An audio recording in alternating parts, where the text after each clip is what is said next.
bom? Então vamos lá. Hoje nós vamos falar, a gente vai fechar esse capítulo, meus amigos, a gente vai fechar esse capítulo na quinta-feira, porque a gente fala hoje do regime da participação dos aquestos.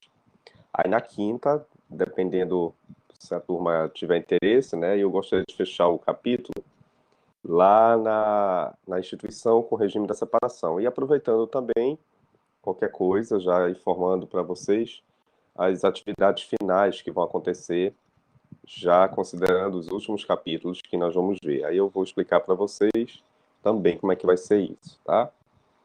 Lembrando que tem já uma atividade, né, desse capítulo 5 que eu já postei, que são 4 questões de marcar, que aí vocês façam, até domingo está disponível, tá? Pois bem, vamos fechar esse regime da participação dos aquestos. Vamos lá. Esse regime, eu estou acompanhando aqui, eu faço também a questão dos senhores, no caso, estarem com a legislação, porque mais do que nunca a gente vai precisar também observar as normas, né? As normas aqui do nosso Código Civil. E aí eu vou aproveitando, à medida que for explicando, eu também comento os dispositivos, a exemplo dos outros regimes, né? Pois bem, esse regime, meus amigos, a gente já chama atenção para vocês na própria nomenclatura, né? Aqui está escrito participação final, tá? E, por outro lado, também está escrito aqui a palavra aquestos. São duas importantes informações, né? Esse regime ele é muito recente, tá? Ele surgiu já com o advento do nosso vigente código, né? Nosso código atual, Código Civil. Ele, até então, ele substituiu o antigo regime dotal, que era o regime imposto, né? Autocrata, que era do patriarca, tá? E somente dizia respeito aos interesses do chefe da família, tá? Que definia todo o procedimento acerca dos bens que deveriam ser formalizados, constituídos e até futuramente partilhados em prol do seu interesse, tá? Então, o regime da participação final dos aquestos, ele surge com a proposta imediata já de substituir o antigo regime dotal. Levando em consideração também que o regime da participação final dos aquestos, ele veio importado do Código Italiano, tá, da legislação internacional, e adentrou na nossa legislação, como já havia mencionado, já através do vigente Código Civil, tá? O que nós temos que levar já de imediato em consideração é esta nomenclatura que eu coloquei aí, participação final, tá? De todos os regimes, este regime é o único exclusivo que já faz uma prévia, tá? Que já se preocupa com o eventual término de uma futura relação conjugal, tá? Ou seja, ele vai preparar os cônjuges propriamente ditos, já definir futuramente como deverá ser realizado, procedido a discussão acerca dos seus bens, que obviamente vão constituir, tá? E essa participação final, traduzindo em miúdos, em outras palavras, significa dizer que é um acordo, tá? Ou seja, um acordo para que o casal propriamente dito possa, de comum acordo, formalizar quais são aqueles bens, né, que porventura eles, obviamente, já constituíram durante a constância do casamento, que bens tranquilamente serão esses que vão ser levados em discussão para que, obviamente, possam adentrar no cálculo de uma meação, ou seja, no cálculo de uma partilha, tá? Então, nós temos que considerar que é um regime que vai, de uma certa forma, ser direcionado, formalizado, e que a partir do momento que acontecer o rompimento desse casamento, tá? Principalmente com o divórcio, muito embora a lei ainda nos informe acerca da separação judicial, mas você já sabe que é um termo em desuso atualmente, né? Então, se o casamento chega ao fim com o divórcio, chegou a hora, obviamente, do casal chegar a esse determinado acordo para definir quais são os bens que vão fazer parte do cálculo desta meação, do cálculo dessa partilha, que nós denominamos de aquestos, tá? O que são aquestos, professor? Aquestos são aqueles bens que, obviamente, o casal passou a constituir durante o estágio de convivência conjugal. São aqueles bens que o casal definiu, constituiu, principalmente, né, na maioria dos casos, a título oneroso, tá? Não estou aqui informando aos senhores que também o casal não possa até definir esses bens a título gratuito. Mas o que nós não devemos esquecer, esses bens constituídos durante a vigência do estágio de casamento, tá? Indubitavelmente vão servir de reflexo para que posteriormente venham a ser calculados com base justamente após essa dissolução. Esse cálculo que vai definir a cota que vai caber a cada um desses determinados cônjuges ou desses determinados interessados, a sua meação, o seu quinhão específico que obviamente cada um vai resgatar para si, tá? Um fato curioso, eu até mencionei lá na plataforma, no caso aqui, propriamente dito, eu coloquei para vocês um artigo bem interessante, até de um colega nosso, advogado, que ele escreveu e definiu lá no seu artigo que esse regime, né, ele se assemelha muito durante o seu estágio de vivência, né, de constância, ao regime da separação de bens, tá? Por quê? Porque o regime da participação final dos aquestos, cada cônjuge, ele é livre para definir a gerência, a administração do seu próprio acervo, do seu próprio patrimônio, do seu próprio negócio, tá? Cada cônjuge, indubitavelmente, pode gerenciar ao seu bel prazer o seu próprio acervo, tá? Normalmente, principalmente se este acervo já tiver sido conquistado a título próprio, né, a título incomunicável, esse regime lhe garante essa liberdade para que cada casal, obviamente, não digo cada casal, para que cada membro desse casal possa gerenciar o seu próprio patrimônio, tá? Venha de uma certa forma administrar por si só. Então, dentro desse aspecto, o regime ele até se assemelha à separação de bens, que logo logo nós vamos comentar na quinta-feira. Mas se difere da separação de bens, por quê? Porque lá na separação de bens, ao romper a relação, indubitavelmente cada casal vai resgatar a sua cota a título singular, sem haver necessidade de precisar a realização de partilha, tá? Diferentemente dos aquestos, porque esse regime ele já se preocupa após a dissolução desse casamento. Como é que nós vamos definir esse cálculo propriamente dito? Como é que nós vamos formalizar esta comunhão de interesses, tá? Então, a partir do momento, com a dissolução do casamento, cada membro deverá resgatar, deverá levar para o setor da contabilidade competente e ali definir a cota que cada um vai caber, dentro do seu parâmetro pessoal, dentro da sua própria propriedade. Então, isso difere muito do regime da separação de bens, porque lá na separação de bens, né, como já havia dito, você já inicia com a administração própria e você, ao finalizar, você também resgata. Já nos aquestos, não. Você inicia com a administração própria, mas no final da relação, você é obrigado a formalizar o chamado cálculo dos aquestos, ou seja, o cálculo da meação, a cota que vai definir com base justamente naquilo que foi constituído, principalmente durante o estágio de convivência, né? Porque esse cálculo dos aquestos tem esse propósito, definir quais foram aqueles bens que o casal assim constituiu, de comum acordo, porque isso vai refletir principalmente na meação, separando, obviamente, né? Desculpa, separando, obviamente, aqueles bens que cada casal, de uma certa forma, já apresenta, tá? Então, isso a gente não deve esquecer. Outra coisa importante que vocês também não devem esquecer, tá? O regime da separação, que difere, obviamente, dos aquestos, dentro desse aspecto, tá?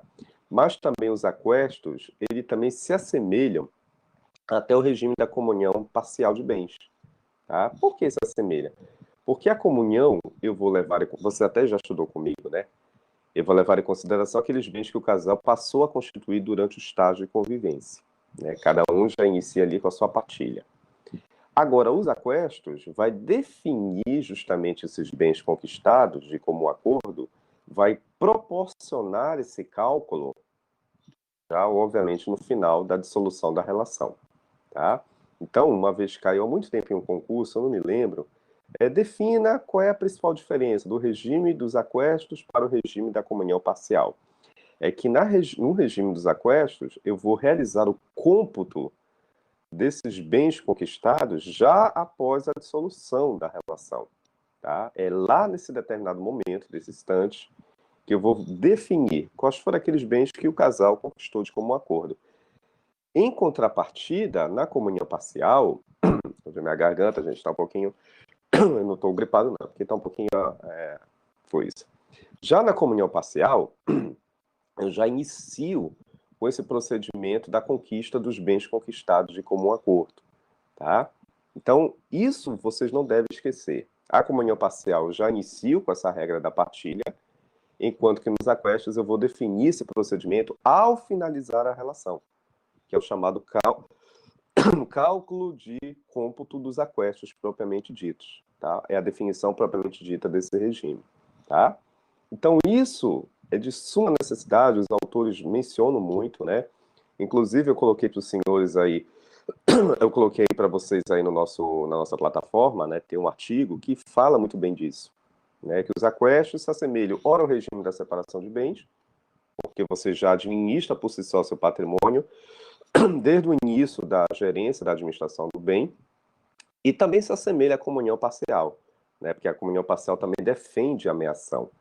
A diferença é, para a comunhão parcial, que você inicia e nos aquestos você já se prepara para realizar o cálculo da meação no final da relação, tá? Ou seja, após a dissolução, nós vamos definir esse determinado cálculo, tá? Dentro desse procedimento, nós também precisamos observar aqui algumas regras específicas acerca desse determinado estudo, né? Aqui de imediato, já que vocês estão com a apostila, né? Eu trago aqui na redação do artigo 1672 até o conceito, né, propriamente dito desse regime. Justamente o 1672 combinado com o artigo 1683, tá? Vamos observar aqui, por gentileza, só para a gente não deixar de não mencionar, né? Olha a redação do artigo 1672, diz o seguinte, né?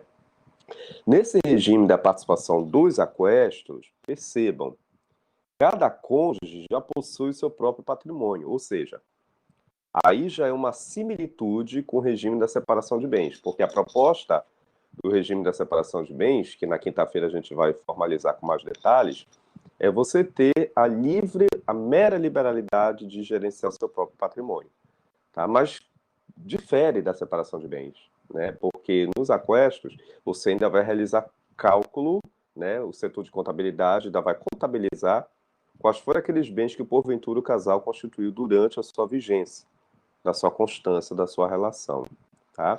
Diferentemente da separação, porque lá dificilmente você vai realizar partilha, tá? Você já inicia com o gerenciamento da administração dos bens próprios, regra geral, tá? E aí, continua aqui no artigo 1600... Ah, boa tarde, Rosane, desculpa, nem li boa tarde. Aqui no 1672, né? Então, continua, né? Cada cônjuge possui patrimônio próprio, conforme disposto nesse artigo, tá? E lhe cabe, aí que eu quero que vocês prestem atenção, ó, a época da dissolução da sociedade conjugal. Ou seja, chegando, por exemplo, no rompimento do casamento, principalmente com divórcio, tá? Além da fala de separação de bens, mas a gente precisa com muito mais veemência para o divórcio, tá? Cabe o quê? Direito à metade dos bens adquiridos pelo casal, tá? Ou seja, o casal obviamente, vai resgatar o seu quinhão, a sua meação, a sua cota à parte, os seus 50%, tá? Que é o que se propõe os aquestos, né? A título oneroso na constância do casamento. Então, o que vocês não devem esquecer? O propósito desse regime, ele se assemelha muito, principalmente, a dois regimes, né? Alguns doutrinadores até consideram o regime dos aquestos um regime híbrido, porque ele apresenta uma interpretação muito semelhante à separação de bens, né, no aspecto da administração do próprio patrimônio, como também a comunhão parcial. Por que a comunhão parcial? Porque você já inicia, no caso da comunhão parcial, pelo respeito à sua cota à parte, pela sua meação. Em contrapartida, você acabou de ler aqui comigo no 1672, tá? Que você vai pensar nesta ameação quando? Após a dissolução propriamente dita da relação, tá? Que é uma grande diferença do regime dos aquestos para a comunhão parcial, tá? Então, isso, dentro desse aspecto, esse regime, ele vai ter a perspicácia de chegar a um determinado denominador comum com relação ao cômputo da contabilidade, do cálculo propriamente dito. O que cada cônjuge vai resgatar? Eu posso muito bem iniciar com a administração do meu próprio patrimônio, estou casado, por exemplo, com a fulana de tal, elegemos o regime dos aquestos, cada um gerenciando o seu próprio negócio, mas com a certeza que após a nossa dissolução da nossa sociedade conjugal, do nosso casamento, a gente não vai fugir à regra, a gente vai ter que proceder, né, à formalização do cálculo desses aquestos. Já sabe o que é aquestos, né? Os bens que você adquiriu, né, de comum acordo, durante o estágio de convivência conjugal. Os bens que o casal conquistou, tá? Esses bens a título coletivo, tá, queridos? Quero deixar bem claro para vocês, senhoras e senhores, que é os bens de natureza comum, tá? São esses bens que vão entrar no cômputo do cálculo dos aquestos, tá? Ou seja, o setor de contabilidade vai levar em consideração o que ali foi adquirido com a prova do esforço comum, de comum acordo, tá? É claro que vai existir determinados acervos, determinadas circunstâncias que vai ser excluído dessa condição do cálculo dos aquestos, né? Inclusive tem até a redação, coloque aí por gentileza, Rosiane, tem até a redação do artigo 1674, tá? O 674, que define para a gente quais são aqueles bens que vão ser excluídos desse cálculo, desse cômputo desses aquestos, tá? É a título singular. Quer dizer o seguinte, se nós já estamos casados sob a influência do regime dos aquestos, cada um gerencia o seu próprio acervo, se assim tiver, seu próprio patrimônio, seu próprio negócio, na certeza de saber que após finalizar o seu casamento, ele não vai fugir à regra do cálculo desta meação. Meação essa que vai levar em consideração a prova do esforço comum, tá? Sim, repito, vou repetir. Só levando em consideração que, vamos supor, que você, Rosiane, com seu esposo, elegeram esse regime. Vocês já administram o próprio patrimônio de vocês. É uma semelhança com o regime da separação de bens, tá? Os aquestos até se assemelham nesse aspecto. Porém, com a certeza de saber que após chegar à dissolução do casamento do casal, vocês não vão fugir à regra do quê? Do chamado cálculo dos aquestos. Que são aquestos? Aqueles bens que o casal conquistou com a prova do esforço comum. Obviamente, a administração do patrimônio em conjugado, né? O que o casal realmente realizou de comum acordo, tá? Aí, esse cálculo dos aquestos, perante o setor da contabilidade competente, levar-se-á em consideração essa prova do esforço comum. Descarta dessa possibilidade. Descarta dessa possibilidade. Vocês me desculpem, de vez em quando eu estou tossindo, tá? Mas eu não tenho nada de gripe, tá, gente? Por favor. É que eu tomei um sorvete ontem, só deu para mim, tá? Então, voltando aqui. Então, esse cálculo dos aquestos, repetindo a pergunta da colega, não vai levar em consideração esta redação do artigo 674, tá, Rosiane? Não é o 647. É o artigo 1674, tá? Por que o artigo 1674, depois você só corrige aí, por gentileza, na plataforma, tá? Esse artigo 1674 é o artigo que define a exceção do cálculo dos aquestos.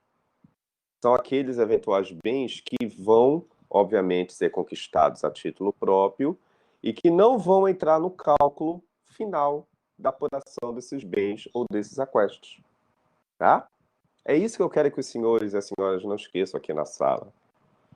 Por isso que é considerado um regime híbrido, né? Porque ele se assemelha, ora, à separação de bens e também se assemelha, ora, à comunhão parcial de bens. Tá? Se assemelha, ora, à separação, como já havia dito, porque você já inicia com a administração do próprio patrimônio. Eu já me caso na certeza de ser o dono do meu próprio negócio. Tá? Agora, diferencia da separação, porque a separação não necessariamente você vai apurar cálculo de partilha, cálculo de meação. E aqui nos aquestos você deve. Você acabou de verificar aqui comigo na redação do artigo 672, esse conceito, tá? Agora, se assemelha à comunhão parcial, como já havia também explicado anteriormente, porque lá na comunhão parcial você já inicia o seu casamento na certeza de cada um conquistar a sua divisão, os bens conquistados, né? Ou seja, a prova do esforço comum. Diferencia da comunhão parcial para os aquestos, porque nos aquestos, esse trâmite de discussão do cálculo da prova do esforço comum ou seja, os aquestos propriamente ditos, somente vão ser definidos quando, meus queridos? Após a dissolução do casamento, tá? Mas eu repito aqui, a redação do artigo 1674 é a exceção. São aqueles determinados acervos, aquelas determinadas circunstâncias que vai fugir à regra da prova do esforço comum, tá? Não necessariamente isso vai ser refletido lá na frente, lá na partilha, tá?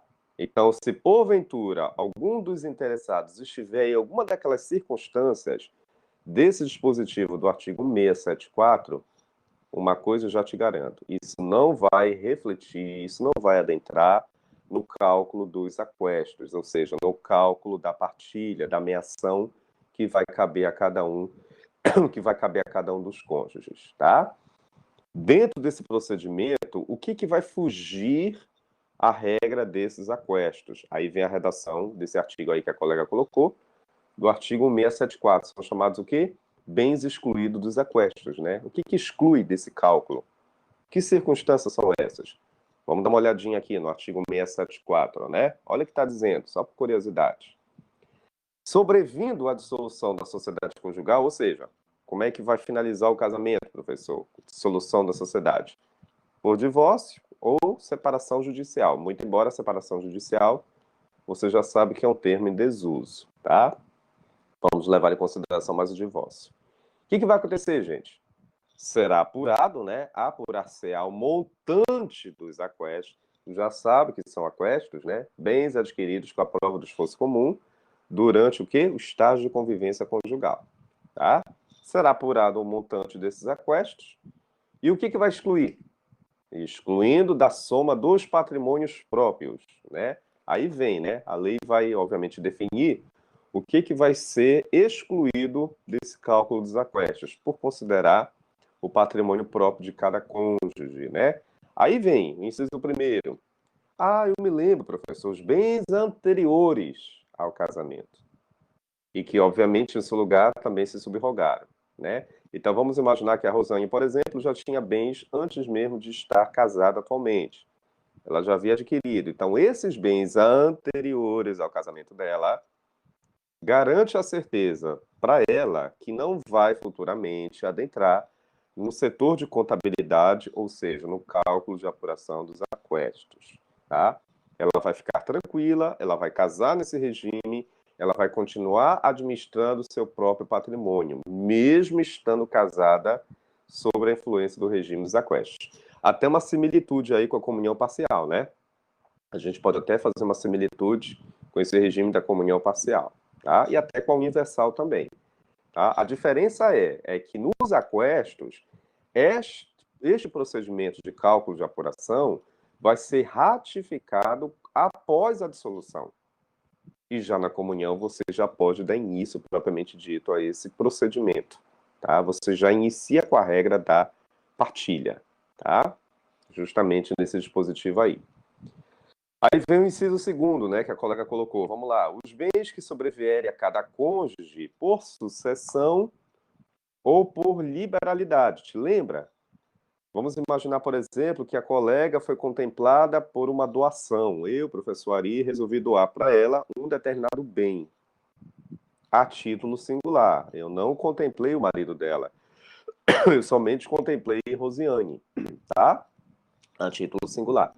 Então, isso também, mesmo ela estando casada, ela vai continuar gerenciando os bens, o bem que ela recebeu por doação, e esse bem também não vai adentrar futuramente no cálculo da apuração dos aquestos, tá? Ela vai resgatar a título singular. A outra parte, o marido, agora divorciado, não vai ter direito a resgatar nenhuma cota, nenhum percentual, tá? E, finalmente, o inciso número 3 está dizendo as dívidas, né? Não podia faltar as dívidas, tá? Se a Rosiane já havia feito dívidas anteriormente ao casamento, é claro que mesmo estando casada nesse regime, se assemelha até ao regime da comunhão, né? Ela também deverá dar continuidade ao gerenciamento da quitação dessas dívidas. Será de sua inteira responsabilidade, tá, meus amigos? Não é responsabilidade do fulano, mas sim dela, porque o ato, obviamente, é a título singular, é incomunicável, tá? Então, isso tudo tá? Eu quero que os senhores e as senhoras não esqueçam é que garante o regime dos aquestos você agir com essa certa liberalidade, esse controle próprio, né, da administração do seu próprio acervo, né? Muito embora sempre levando em consideração que torna-se inevitável.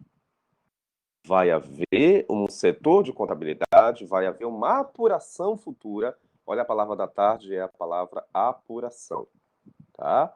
Você vai realizar justamente essa apuração para precisar ao certo quais foram aqueles bens que o casal conquistou a título de aquestos, né, de comum acordo, durante o estágio de convivência conjugal, para que cada um venha resgatar o que, meus amigos? Para que cada um venha resgatar a sua meação, tá? Há similitudes perante os regimes, mas os aquestos, precisamente, estão direcionados para esse término de uma eventual relação conjugal. Por isso que tem a palavra participação final, porque é uma espécie de um acordo, né?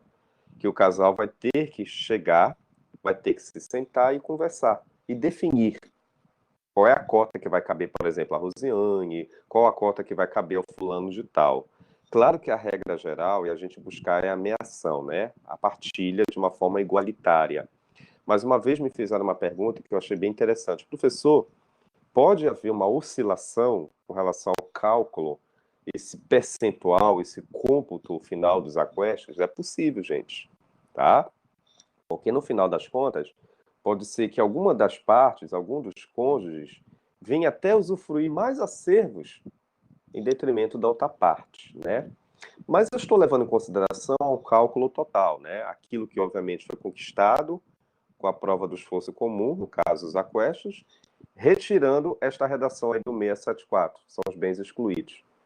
Se no final você somar tudo, né, por exemplo, a Rosane, se ela somar os bens conquistados, aquestos dela, né, com os bens próprios, pode ser que para ela defina até o maior percentual, maior benefício patrimonial, maior vantagem, comparando justamente ao seu ex-cônjuge, né? Mas isso daí dentro de um trâmite burocrático, dentro de um procedimento que vai levar em consideração o setor da contabilidade, tá? Mas é isso que eu quero que os senhores e as senhoras, por favor, não esqueçam. Garante essa liberdade de você administrar seu próprio patrimônio, mas sempre considerando que será inevitável. Nós vamos nos submeter a essa contabilidade futura para definir a cota que vai caber a cada um, tá? Dentro desse procedimento, nós temos a redação desse dispositivo. Olha, me chama também a curiosidade do parágrafo único, coloque aí, Rosane, parágrafo único do artigo 1674, que se refere principalmente aos bens móveis, tá? O casal, ele vai ter essa certa flexibilidade. Lá vem a regra dos bens móveis. Os bens móveis, com base nesse parágrafo único do artigo 674, né? Isso. A priori pertence à legitimidade para o casal, é de uma corresponsabilidade. Até porque nós estamos trabalhando com uma regra de presunção. Mas como toda presunção, né, meus amigos, define o quê? Prova em sentido contrário, tá? Observemos aqui a redação desse parágrafo único, que eu acho bem interessante, né? Salvo prova em contrário, ou seja, pode haver uma contestação, né? Presume-se, presume-se, adquiridos durante o casamento os bens móveis. Quer dizer o seguinte, que se, por exemplo, eles adquiriram um automóvel, eles adquiriram um objeto de arte, um objeto de valor, etc., qualquer bem móvel, tá? Parte do entendimento que esse bem móvel pertence ao casal. Ou seja, então, se pertence ao casal, estejam certos que esses bens móveis futuramente vão adentrar onde? Vão ser refletidos, vão adentrar no futuro cálculo dos aquestos, tá? Para que defina a partilha de cada um, a sua meação, tá? Mas aí vem o começo da redação, né? Não, mas aí, para lá, eu posso definir o contrário. Rosiane pode muito bem dizer, não, professor, eu já havia adquirido esse bem móvel, já havia conquistado, né? Então, a finalidade da Rosiane é justamente chegar com o magistrado e definir isso, dizer, não, eu estou provando que esse bem móvel, ele foi conquistado a título singular. Dentro desse sentido, eu não tenho interesse em fazer com que esse bem móvel venha adentrar no cálculo dos aquestos. tá? Que vai fazer parte dessa contabilidade para que a outra parte vá tentar resgatar a sua partilha, tá? E é por isso que, no caso dos bens móveis, nós podemos ainda ter uma certa flexibilidade, né, de discussão, para que, obviamente, uma das partes possa ainda tentar resgatar para si essa responsabilidade, a título singular. É isso que eu quero que os senhores e as senhoras não esqueçam. Existe essa possibilidade de definir, de tentar provar o contrário, né? Porque os bens móveis, comparado aos imóveis, você garante uma maior flexibilidade de discussão, tá? Isso, a parte deve se manifestar, sim. É porque essa discussão, Rosiane e demais colegas, tudo isso nós estamos já vivenciando o momento da dissolução do casamento. Nós estamos nesse estágio, principalmente se for litigioso, né, de discussão para definir o cálculo de apuração dos aquestos e futuramente a meação que vai caber a cada cônjuge, né?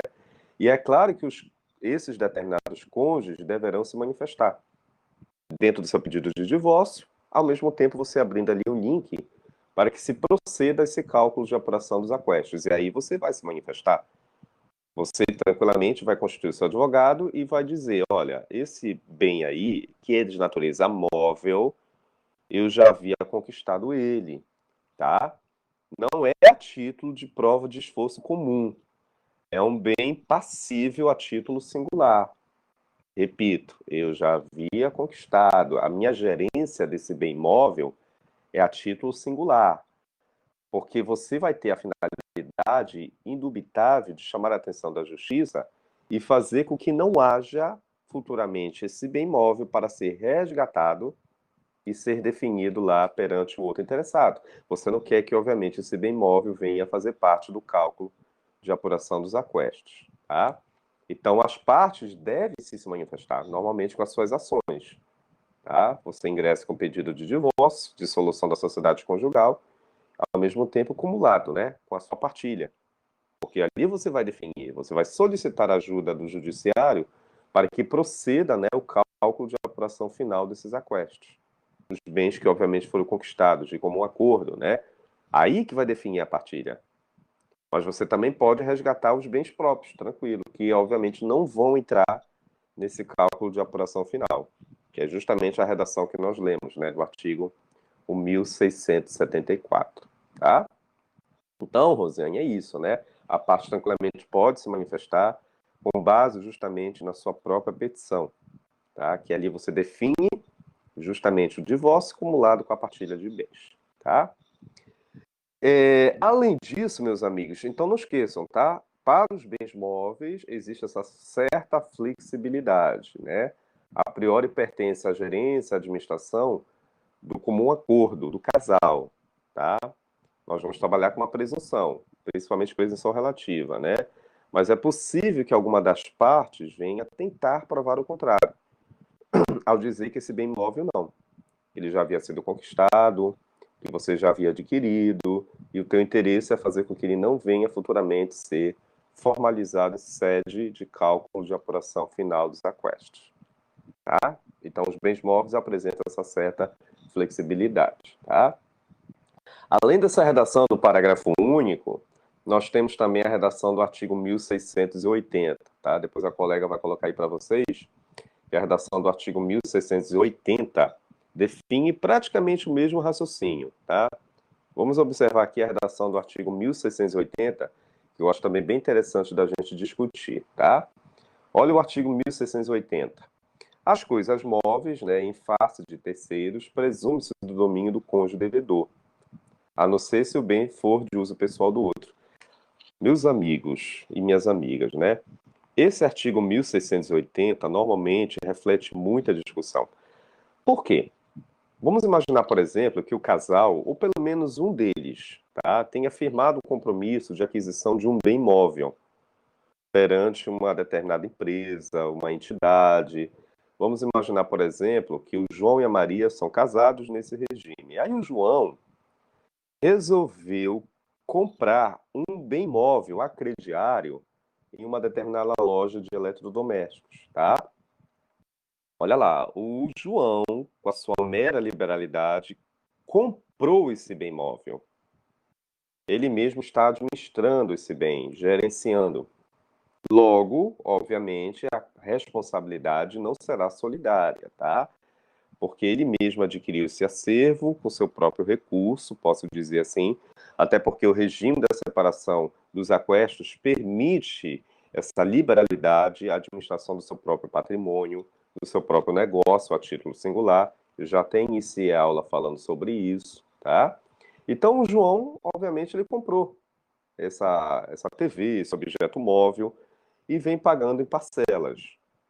Então, vamos imaginar que amanhã, só a título exemplificativo, de repente, se ele viesse desempregar, tá? É claro que ele vai deixar de pagar esse determinado objeto, esse determinado bem móvel, né? Que pode correr o risco dele mesmo, o seu nome, até ir para o SPC, tá? Para fins de, obviamente, formalização de uma dívida, né?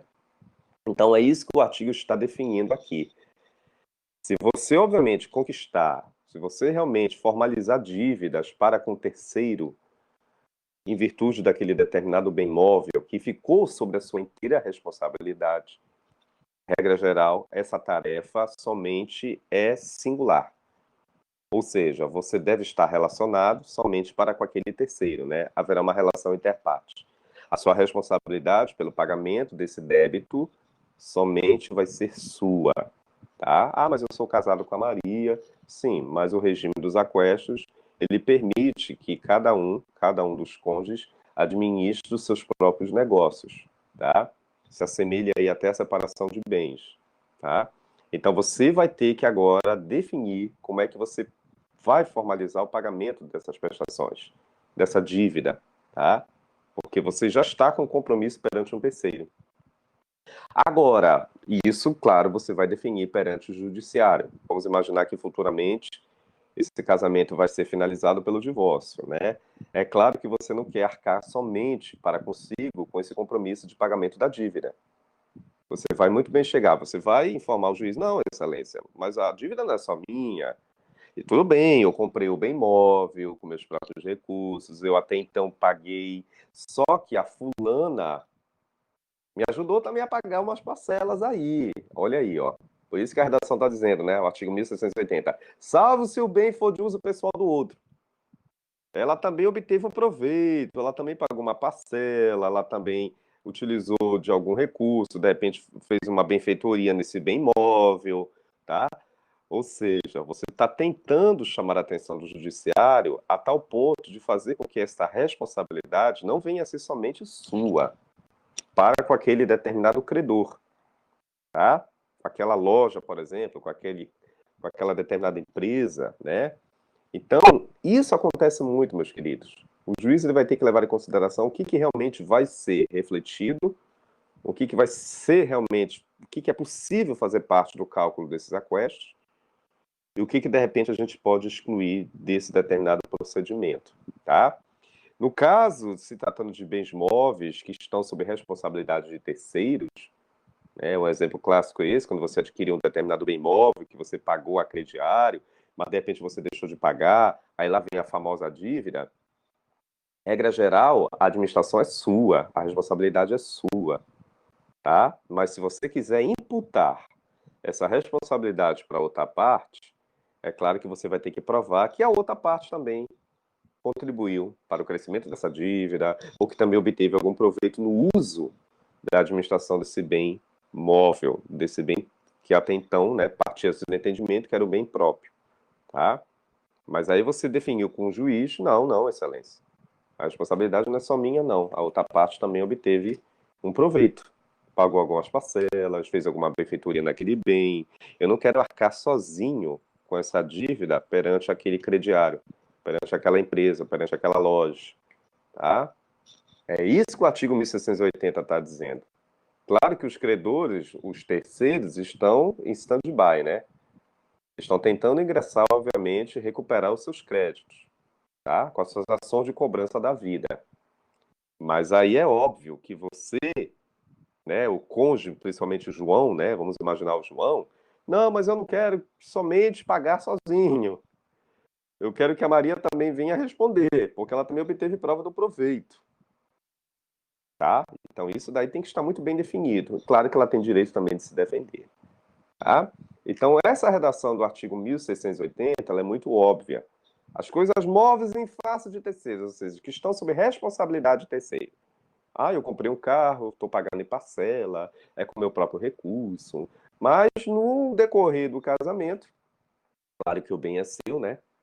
A esposa te ajudou no pagamento de algumas peças, de manutenções, de gasolina, parará pererê. E aí já abre indícios para que futuramente, se o casamento de acabar, né, você possa, né, enquanto devedor, chegar com o juiz, não, mas a outra parte também obteve proveito, tá? Ela também vai ter que responder, ou ele, seja lá quem for.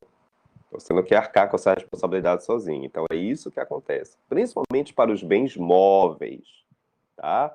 Viu? Não se preocupe, Rosane. Acontece com todo mundo, tá? Fique tranquila.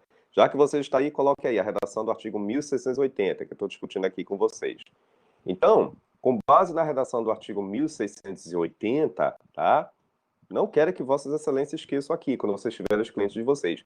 Ah, doutor, mas eu comprei uma TV, eu comprei um fogão, uma geladeira, parará, eu comecei a pagar e, obviamente, que eu não quero somente arcar sozinho com esse prejuízo. A mulher também me ajudou em algumas parcelas. Bom, então, se você puder provar isso, se o senhor não provar isso, tenha certeza que esses terceiros vão lhe acionar. Somente o senhor, tá? Para acionar a outra parte, o senhor vai ter que definir, vai ter que provar, tornar claro isso para o judiciário, a prova também do proveito da outra parte, tá? Porque se você não fizer nesse sentido, meu amigo, esse compromisso perante os terceiros é a título incomunicável. É por isso que está a redação do artigo 1680. E isso acontece principalmente para os bens móveis, porque os móveis admitem a regra da presunção. Primeira observação da tarde, para quem está aqui, tá? Anota essa primeira observação. Os bens móveis, eles admitem a regra da presunção, tá, gente? Você pode flexibilizar para os bens móveis. Os imóveis, dificilmente você vai trabalhar com a regra da presunção, porque os imóveis já está definido a questão da averbação.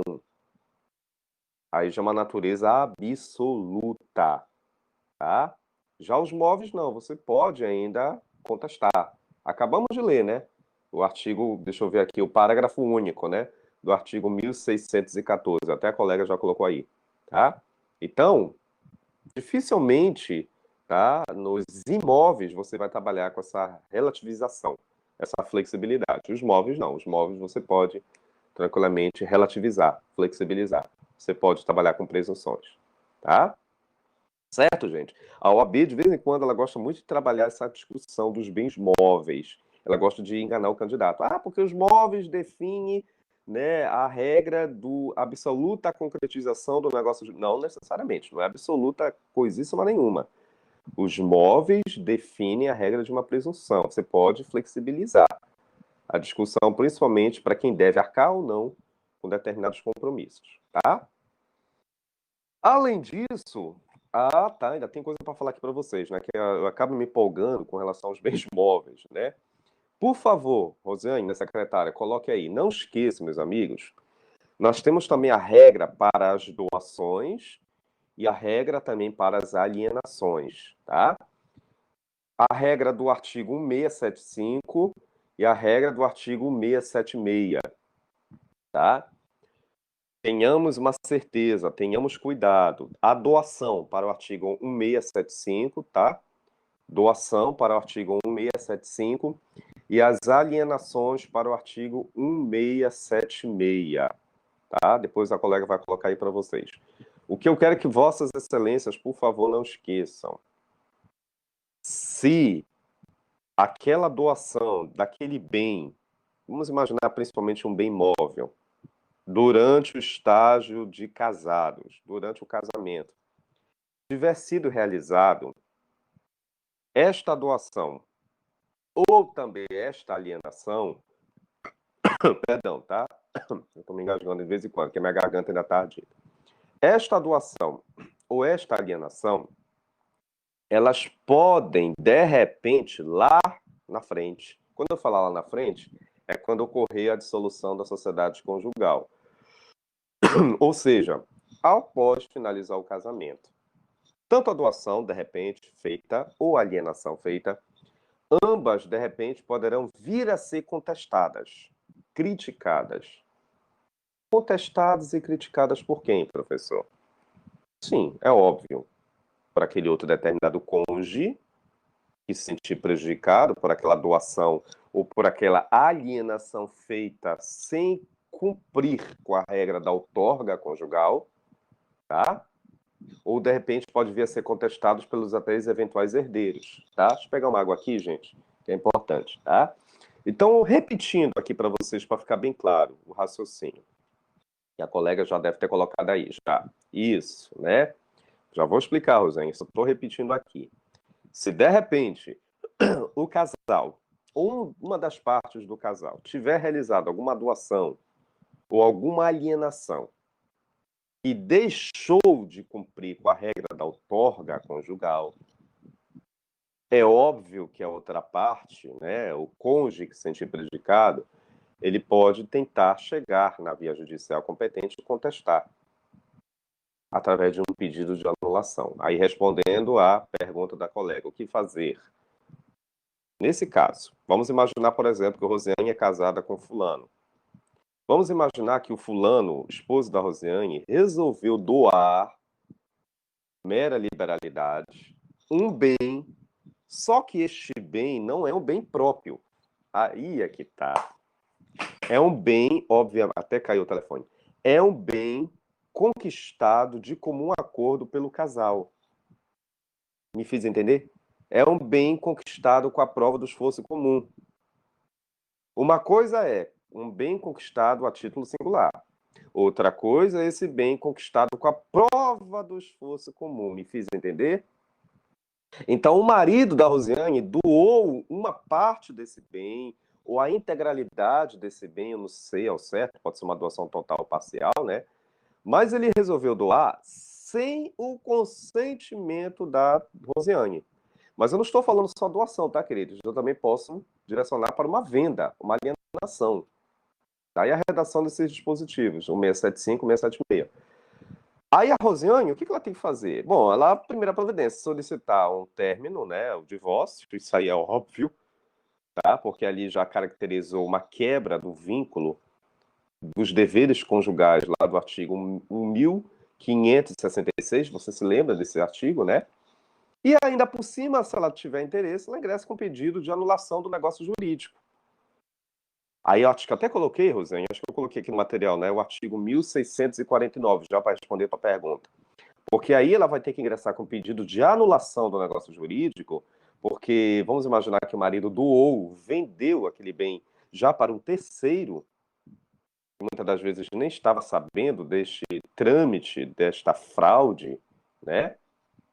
E aí você vai ter que ingressar com uma ação anulatória. Além de ingressar com pedido de divórcio, você pode buscar também uma anulatória com perdas e danos, né? A título até de dano moral. Por quê? Porque o cidadão descumpriu, no caso o seu ex-cônjuge, né? Ele descumpriu com a regra da outorga conjugal, tá? E aí depois vocês leiam com calma a redação desse artigo, que ele é bem incisivo, ele é bem direto. Você tem um prazo até de 2 anos para ingressar com o pedido de anulação, porque ali já caracterizou uma fraude, tá? Então, o que eu quero chamar a atenção de vocês é o seguinte, resumo da ópera. De acordo com essas redações do 675 e do 676, depois vocês estão convidados a ler com mais calma, tá? Eu posso realizar atos de doação? Posso, professor. Eu posso alienar bens? Posso. Mas eu tenho que verificar a natureza desses acervos. Se esses acervos estiverem sob a influência de bens próprios, a título singular, ótimo. Eu posso realizar doações sem haver necessidade de um prévio consentimento. No caso, por exemplo, aí do exemplo da Rosiane com o esposo, né? Se o bem era somente a título incomunicável, título singular, dela somente, bom, ela pode fazer o que ela quiser. Mesmo estando casada, ela pode doar, ela pode realizar uma alienação, porque ela tem como provar que ela já havia conquistado esse bem. Agora, diferentemente, se é um bem conquistado, o quê, gente? Com a prova do esforço comum de ambos. Eu vou até ser repetitivo, um pleonasmo aceitável. A prova do esforço comum de ambos, tá? Ou seja, ambos os dois, pleonasmo aceitável, contribuíram para conquistar aquele bem. Deram ensejo, né? Compraram, adquiriram. Aí, nesse caso específico, uma doação e uma alienação vai precisar do quê, gente? Do prévio consentimento da outra parte. Nem que para isso seja necessário buscar depois o quê? O judiciário com pedido de anulação. Aí entra essa redação aí, e depois vocês vão ler do artigo 649. A redação do 649 é o procedimento de uma anulação do negócio jurídico, com pedido de anulação, tá? O marido poderia ter doado, mas ele primeiro tinha que ter obtido um prévio proveito, né? Uma autorização, uma aquiescência, né? Esse proveito que eu falo é porque ele precisava, por primeiro, ter consultado a sua esposa, ou vice-versa. Mas a gente não verifica muito isso. Isso até é verificado em outros regimes. Acho que vocês devem estar recordados lá na comunhão que eu expliquei, né? Da parcial da universal, que nós vamos precisar da regra das outorgas. E aqui nos aquestos não vai ser diferente. Desde que esses bens sejam da prova do esforço comum, tá? Eu não estou falando aqui para os senhores e para as senhoras um bem a título singular, porque se for singular, tranquilamente eu posso doar, eu posso alienar e não precisarei de nenhuma prova, de nenhum prévio consentimento da outra parte, tá? Por isso que nós temos a redação desses artigos aí, o 675 para doações e o 676 para alienações. O que me chama a atenção também é que os herdeiros, acho que o 675 está falando, né? Deixa eu ver isso. Os herdeiros, eles também podem reivindicar, queridos. Mas por quê, professor? Porque isso lá na frente vai refletir na herança, no cálculo final da partilha da herança, tá? Então, é claro que eu ainda não estou falando aqui de atos pós-morte, estou falando de atos intervivos. Mas os filhos, de repente, podem buscar um pedido de anulação com base na redação do 649. Deixa eu só olhar aqui rapidinho. Entendeu? Então, normalmente quem ingressa com os pedidos de anulação é o cônjuge prejudicado. Mas eu não estou dizendo só para vocês que é somente eles que vão ingressar.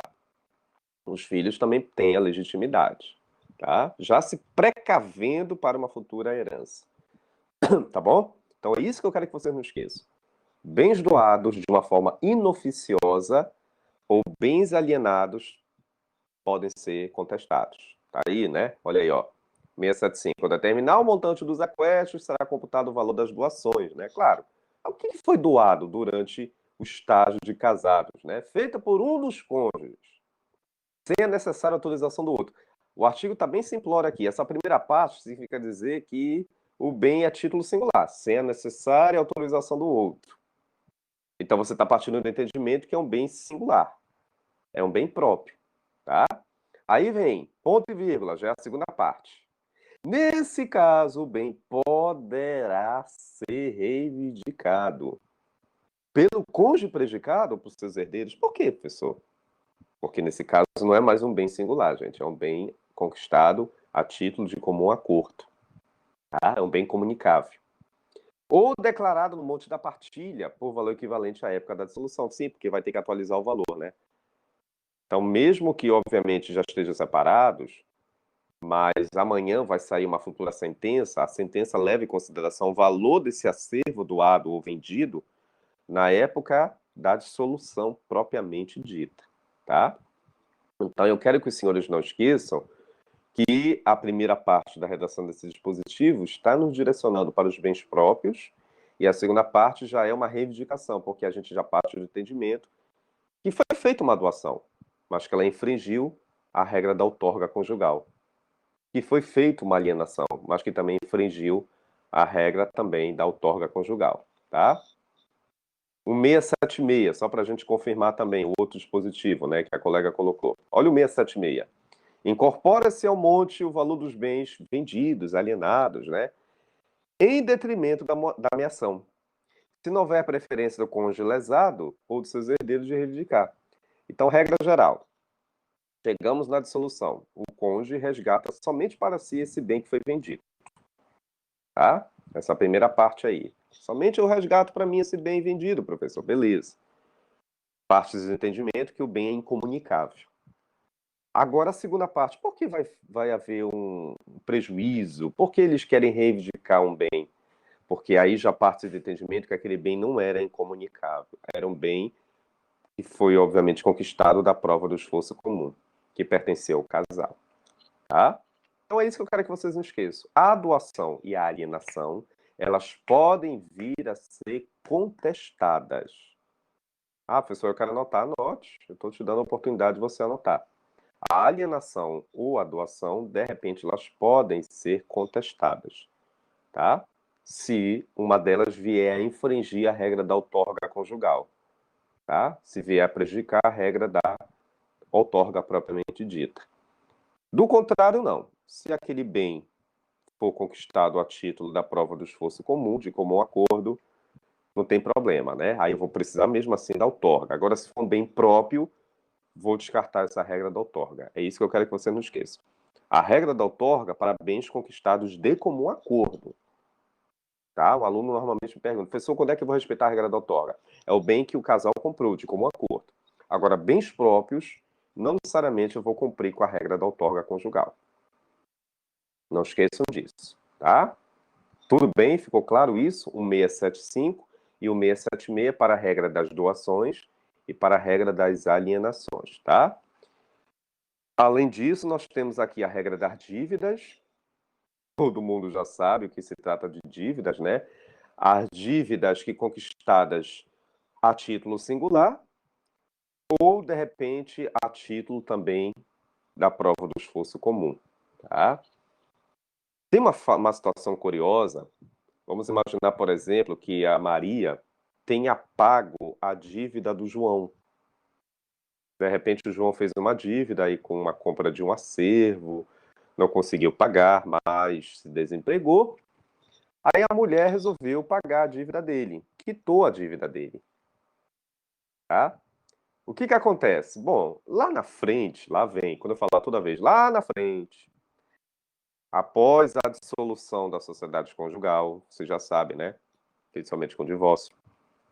Você sabia que a Maria ela pode resgatar aquele valor que porventura ela pagou no passado, né, com aquela dívida do marido dela, definitivamente atualizado, né, com juros e correções, ela pode resgatar, queridos, tá?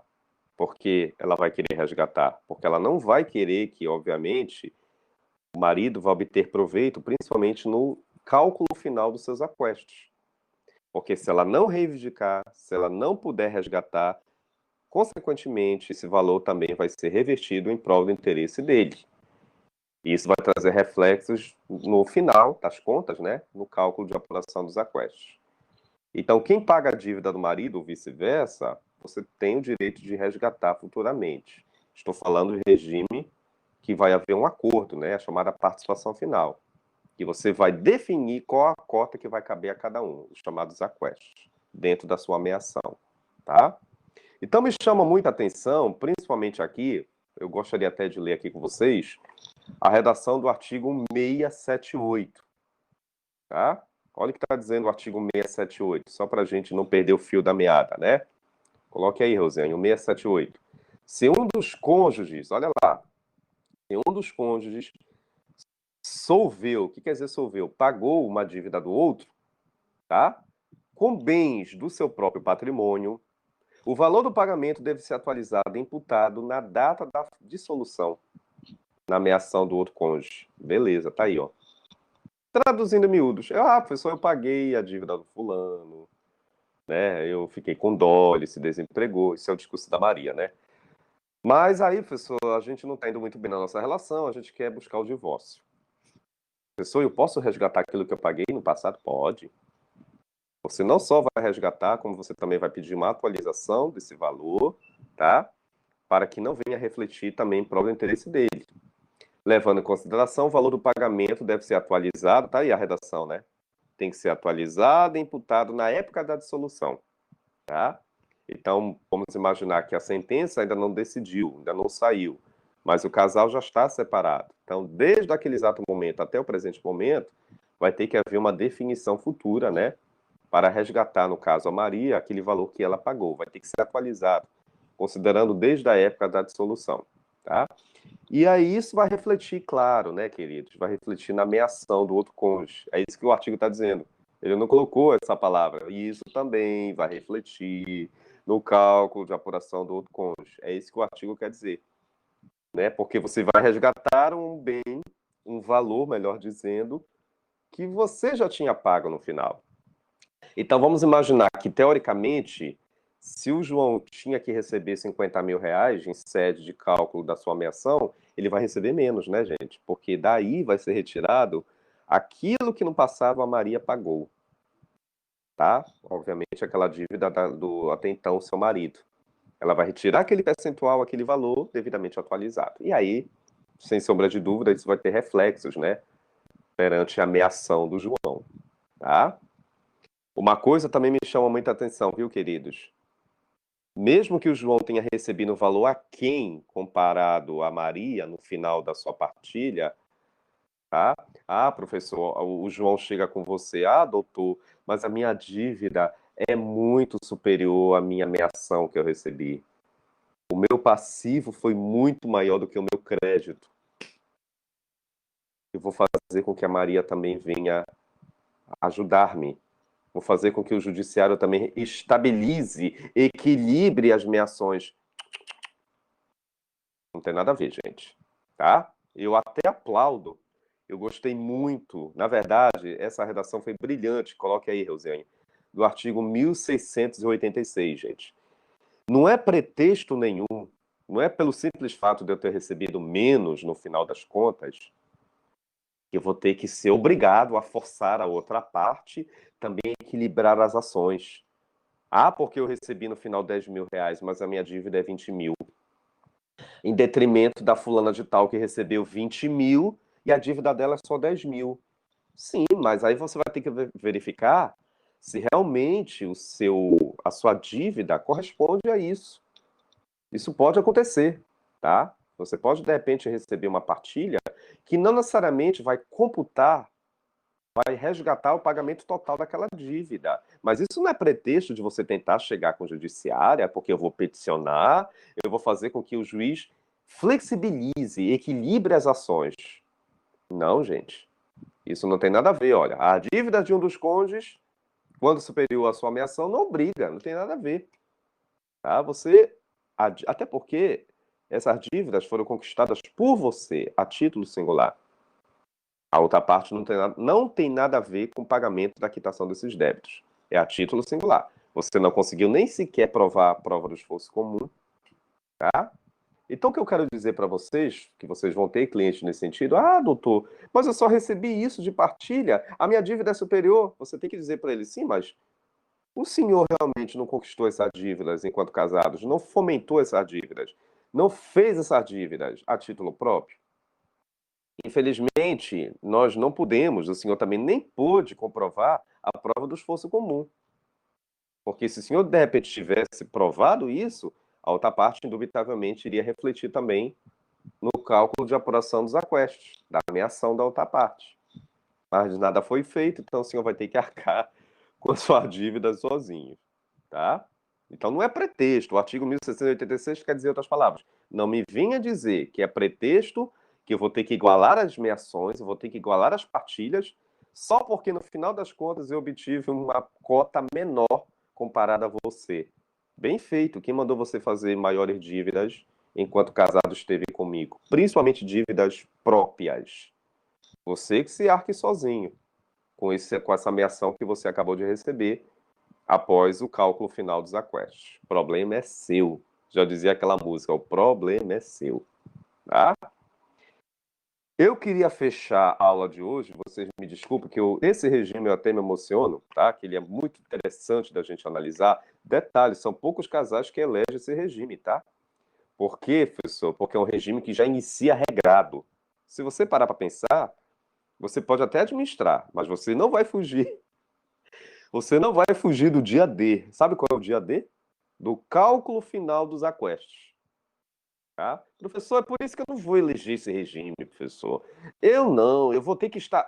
você não vai fugir à regra do cálculo final daquilo que você constituiu. E se de repente você tiver feito fraude, a outra parte ingressa com a redação do 649, né? Pedido de anulação. Ah, porque eu não vou juntar nenhum documento que vai provar a prova do esforço comum. Eu vou fazer com que se reflita somente para mim. Cuidado, porque o advogado da outra parte pode estar munido desse documento, que você pode ter, de repente, burlado. Os aquestos não vai fugir à regra do cálculo final. É, é fato notório, é fato consumado. Pragas do Egito, posso dizer assim. O casal que elege esse regime já tenha certeza que um dia, quando chegar o rompimento do casamento, principalmente se for em sede de divórcio, tudo vai ser apurado. Tá? Não vai ter para onde correr. Até porque no aquestos tem outra diferença para a comunhão parcial, tá? Os aquestos exigem o pacto antinupcial, viu, gente? A comunhão parcial você descarta, aqui não, é exigência. Pronto, então já sei que eu vou ter que iniciar com regramento formalizado, que é o pacto, tá? Eu só queria fechar a aula de hoje dizendo o seguinte para vocês, tá? Artigo 1685, coloque aí, Rosiane. Não vou embora, fique aí, que ainda não acabei, tá? O 1685. Quando chegar o fim desse casamento, a fulano de tal resgata a sua meação. Você vai tentar resgatar a sua cota, tá? O 685. E, obviamente, os herdeiros vão resgatar a sua herança. Vamos imaginar, por exemplo, vamos agora fazer diferente. O casamento acabou. Só que o casamento acabou não foi pelo divórcio. Infelizmente, acabou pela morte. Que, na verdade, era para ser sempre assim, né, gente? Era para finalizar o casamento com o falecimento de alguém, tá? Então, fechou o casamento, finalizou o casamento com o falecimento. O que eu quero te dizer é que o cônjuge viúvo ou viúva, ou sobrevivente, neste regime dos aquestos, você resgata a sua meação. A cota parte, os 50% que tu conquistaste com ele ou com ela durante o estágio de convivência conjugal. E os outros 50%, professor? Aí vem a redação do artigo 687. Deferindo-se, né? Olha a parte final. Deferindo-se a herança aos herdeiros, tá? Na forma estabelecida, ou seja, a meação, que não é a mesma coisa de herança, tá? Meação são os bens conquistados durante a vigência do casamento. A metade, né? Melhor dizendo. A metade dos bens conquistados. E a herança corresponde à outra metade, aos outros 50%. Mas aí não vai caber ao cônjuge sobrevivente, vai caber aos herdeiros sobreviventes, aos filhos, no caso, né, se assim tiver, tá? Claro que esses procedimentos de disputa de herança, como é que vai ser feito esse cálculo, eu não vou discutir jamais ainda nesse semestre. Vamos aguardar o próximo, quando a gente estudar sucessões. Mas eu vou lembrar os senhores, 27, hoje é 27? 27 de outubro. Eu estou dando essa aula hoje, tá? Que alguns regimes de casamento, a exemplo dos aquestos, o cônjuge sobrevivente resgata a sua meação e os herdeiros resgatam a sua herança. Isso, Rosiane. Essa aula de hoje tem que estar gravada, porque quando eu chegar no próximo semestre, se for eu, obviamente, o professor, eu vou forçar vocês, e eu quero que vocês me respondam. Os aquestos é um dos regimes que define meação para o cônjuge e herança para os herdeiros. Se vocês me disserem errado, se vocês me responderem errado, é porque vocês não estudaram e não viram esse vídeo. Tá? Certo, meus queridos? Mas não se preocupem, no próximo semestre a gente vai definir como é que é feito o cálculo da herança, a cota que vai caber a cada um, etc, etc. Tá? Certo? Quinta-feira a gente fecha esse capítulo, vamos fechar com a separação, que é o regime dos individualistas, né? Professor, eu não quero dividir nada com ninguém, inclusive nem sequer quero participar de partilha. Beleza, então eleja a separação de bens, tá? Normalmente são os empresários, sociedade empresária que mais define, tá? E aí eu vou só esperar a resposta do representante, do Alexandre, que aí a gente chegou, eu acho que ele chegou a falar para vocês que eu estou com uma proposta, se vocês quiserem se encontrar comigo na quinta-feira, para a gente ter uma aulinha presencial. Claro que está tendo rumores, né? Não sei se vocês estão acompanhando aí, parece que os casos estão aumentando. Vamos aguardar um pouquinho, né? Mas a instituição ela está, né, com as portas, com a segurança, né, garantida. A coordenação convida os seus professores dentro de uma segurança, mas não se preocupe, quem também não puder comparecer, óbvio que vocês vão ter aula de vocês na plataforma, lá mesmo na sala de aula, vou estar lá com aqueles alunos, tá? Mas aí mais tarde eu vou esperar a resposta do representante e ver se de repente for nessa quinta-feira ou de repente na outra semana. Lembrando que na outra semana nós vamos falar sobre a guarda, tá? É um assunto que eu adoro, juntamente com a adoção. São assuntos que a gente até se emociona em explicar, né? Porque eu tenho uma guarda de uma criança, para quem não sabe, e aí eu fico muito emocionado quando eu explico esse assunto. Mas na outra semana a gente vai explicar, tá bom? Mas quinta-feira eu já fecho esse capítulo com a separação de bens, tá, queridos? E aí eu vou esperar a resposta do representante, o que que a turma vai decidir. Eu não vou jamais impor nada. Eu espero vocês. Tá bom, Alexandre? Aí mais tarde você me manda uma resposta e aí, de qualquer forma, desde já, a aula de hoje vai ser gravada. Tá bom? Muito obrigado a todos. Vou esperar o representante. E aí, qualquer coisa, na quinta-feira a gente se encontra. Uma coisa é certa, a gente já vai se encontrar aqui. Mas aí pode ser que eu não esteja hoje nesse recinto, posso estar lá na instituição. Tá bom? Um abraço, meus queridos. Boa tarde a todos. Boa aula que estão vindo, né? E aguardo o Alexandre mais tarde com a definição. Um abraço, meus amigos. Aula encerrada.